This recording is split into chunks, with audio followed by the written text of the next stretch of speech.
Welcome to our channel. Today we how to upgrade your networking with LinkedIn groups, full guide step by step clearly.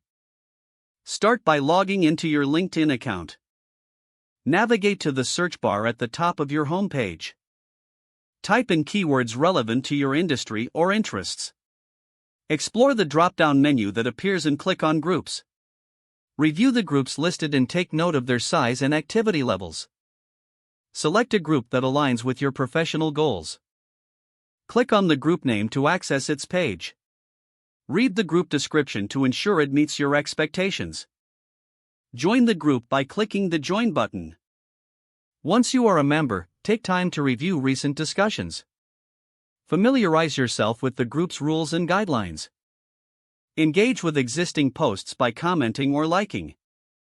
Introduce yourself in the group, sharing your background and interests. Post valuable content that resonates with the group members. Ask thought-provoking questions to encourage dialogue. Network with other members by sending connection requests. Consider reaching out to group leaders or active contributors. Take part in group events or webinars to expand your knowledge. Utilize the group as a resource for industry news and trends.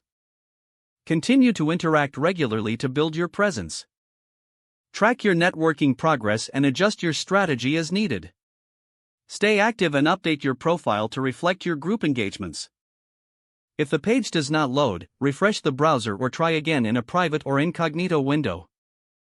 Make sure you are using the correct email address, then retype it carefully to avoid small typos.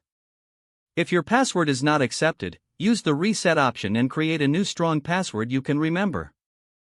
Check your spam folder for verification or security emails, then complete any requested confirmation steps. Enable two-factor authentication if available to improve account security and reduce unauthorized access risk.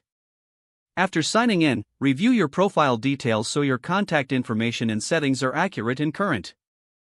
If you see an error message, note it down and try again after restarting your device and internet connection. Don't forget to like this video and subscribe to our channel for more step-by-step tech guides.